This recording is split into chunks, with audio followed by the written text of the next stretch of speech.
Sa Manila. Sa unang Thessalonica 5:12-13. Igalang ninyo ang mga nagpapakahirap sa pagmamahala at pagtuturo sa inyo, alang-alang sa Panginoon. Mga igsuno, ako rin igalang ang atong mga manugad. Kay nagmuti ang ulong sa unang Thessalonica 12:13. Alang-alang sa Panginoon ang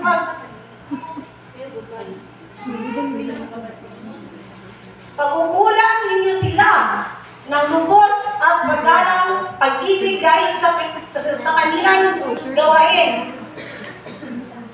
Mamuhay kayo ng mapayapa. Hindi kayo mga igsuno, may galang rin ako ang manugad. Amen. Sama na ito gigalang ang Ginoo din. Mamuhay din ang mapayapa mga igsuon, di kagalaman kayo tanang mga igsuon. Muna karon atong namin nga ikahatag sa atong manugad, nalinod ka mga igsuon. Ay, tawagon na ko si Pastor, tumano ko si Pastor Julie Sumaliling.